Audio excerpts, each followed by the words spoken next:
Hi అండి, నమస్తే. Welcome back to our channel Nani Bhavani. ఎలా ఉన్నారు? అందరూ బాగున్నారా? మేమైతే చాలా బాగున్నాం. మీరు కూడా బాగుండాలని మనస్ఫూర్తిగా కోరుకుంటున్నామండి.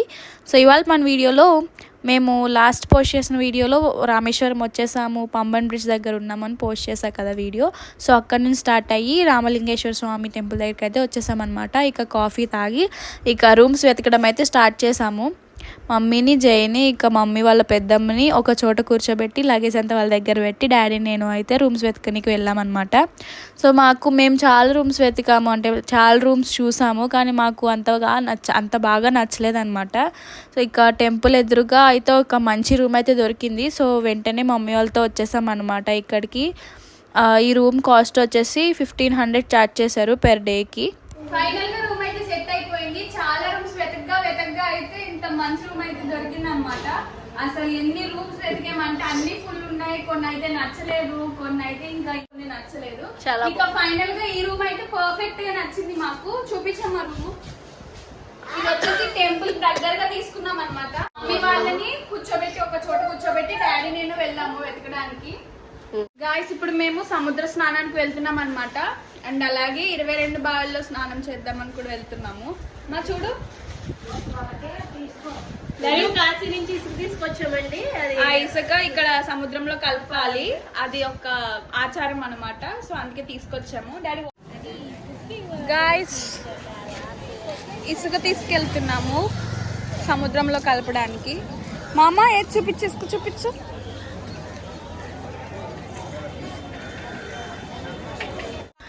అసలు అగ్నితీర్థం అంటే ఏంటి, అగ్నితీర్థం వెనుక ఉన్న చరిత్ర అంతా ఈ వీడియోలో మీకు చెప్తాను. రామేశ్వరం అనేక ప్రముఖ తీర్థాలు మరియు దేవాలయాలకు నిలయం. అగ్ని అనే పదం సంస్కృత భాషలో అగ్నిని సూచిస్తుంది. అయితే తీర్థం అనే పదానికి పవిత్ర జలం అనే అర్థం వస్తుంది. ఇదే అగ్నితీర్థానికి ఎంట్రన్స్ అన్నమాట. అయితే ఈ అగ్నితీర్థం వెనుక ఉన్న చరిత్ర ఏంటో చూసేద్దాం. లంక నుండి తిరిగి వచ్చిన తర్వాత రాముడు మరియు సీతాదేవికి అగ్నితీర్థం అనుసంధానించబడింది. రాక్షసుడైన రావణుడి నుండి సీతాదేవిని రక్షించిన తర్వాత రాముడు అయోధ్య రాజ్యానికి తిరిగి వెళ్ళేటప్పుడు ఈ ప్రదేశాన్ని సందర్శించాడు. పురాణాల ప్రకారం రాక్షసుడు రావణుడిని చంపిన తర్వాత అతను కూడా సగం బ్రాహ్మణుడు మరియు శివుని యొక్క గొప్ప భక్తుడు. రాముడు బ్రాహ్మణుని చంపిన తన పాపాలకు పరిహారం ఇవ్వమని శివుడిని ప్రార్థించాడు. అతను అగ్నితీర్థం నీటిలో స్నానం చేశాడు. పవిత్ర అగ్నితీర్థంలో స్నానం చేయడం వల్ల భక్తుల గత పాపాలు పరిహారం అవుతాయని చెబుతారు. ఇది రామేశ్వరంలో సందర్శించదగిన ప్రముఖ ప్రదేశాలలో ఒకటి. ఈ అగ్నితీర్థానికి ఇంకో చరిత్ర కూడా ఉంది. సీతాదేవి తన భర్త శ్రీరామునికి తన పవిత్రతను నిరూపించుకునే ఉద్దేశంతో అతని తమ్ముడు లక్ష్మణుడిని అగ్ని వెలిగించమని కోరింది. ఆమె తన ఉద్దేశాన్ని నిరూపించుకోవడానికి అగ్ని లోపల కూర్చుంది. అగ్ని ఆమెకు ఎటువంటి హాని కలిగించలేదు మరియు ఆమె క్షేమంగా ఉంది. అగ్నిదేవుడు అదే నిరూపించడానికి కనిపించాడు మరియు సీత తనను తాను పవిత్రంగా నిరూపించుకుంది. అయితే అగ్నిదేవుడు దేవతను తాకిన పాపాన్ని కడిగివేయవలసి వచ్చింది మరియు అతను సముద్రంలో స్నానం చేసి శివుడిని ప్రార్థించాడు. అలా ఈ ప్రదేశానికి అగ్నితీర్థం అని పేరు వచ్చింది. ఈ అగ్నితీర్థంలో స్నానం చేయడం వల్ల పాపాలన్నీ తొలగిపోతాయని ఇక్కడ భక్తుల నమ్మకం.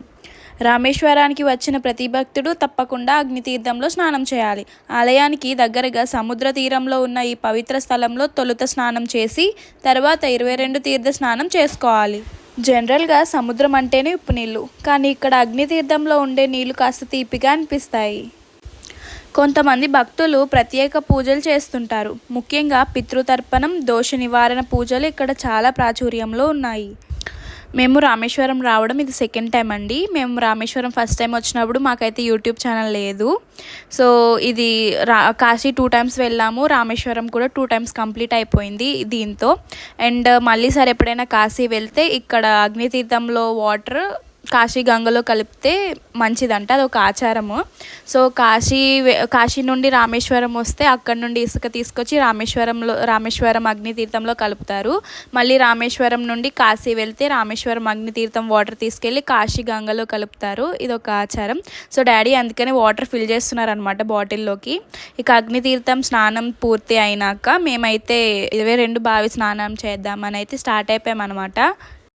ఈ 22 నూతుల్లో స్నానం చేయడానికి ఒక మనిషికి వచ్చి 25 రూపాయలు ఛార్జ్ చేస్తున్నారండి. ఎటువంటి క్యూ లైన్ లేకుండా ఉండడానికి అక్కడ ఉన్న సిబ్బందికి 250 రూపీస్ పే చేస్తే, ఒక మనిషికి 250 చప్పున పే చేస్తే వేగంగా స్నానం చేయవచ్చు. ఈ 22 బావుల పేర్లు: మహాలక్ష్మి తీర్థం, సేతు మాధవ తీర్థం, గాయత్రి తీర్థం, సావిత్రి తీర్థం, సరస్వతి తీర్థం, నల తీర్థం, నీల తీర్థం, గంగా తీర్థం, యమునా తీర్థం, గోదావరి తీర్థం, నర్మదా తీర్థం, కృష్ణా తీర్థం, కౌమరా తీర్థం, గంధమాదన తీర్థం, కవచ తీర్థం, గవతి తీర్థం, శంఖ తీర్థం, సూర్య తీర్థం, చంద్ర తీర్థం, మంగళ తీర్థం, బ్రహ్మ హత్య వ్యాధి తీర్థం, ధనుష్కోటి తీర్థం. సో ఫైనల్గా అయితే మా 22 బావి స్నానం అయితే పూర్తయిందనమాట.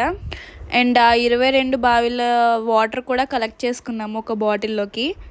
ఈ వీడియో కనుక మీకు నచ్చినట్లయితే లైక్ చేయండి, షేర్ చేయండి. అండ్ ఫర్దర్ వ్లాగ్స్ కోసం మన ఛానల్ని అయితే సబ్స్క్రైబ్ చేసుకోండి, సపోర్ట్ చేస్తూ ఉండండి. Thank you for watching. Stay tuned. Bye.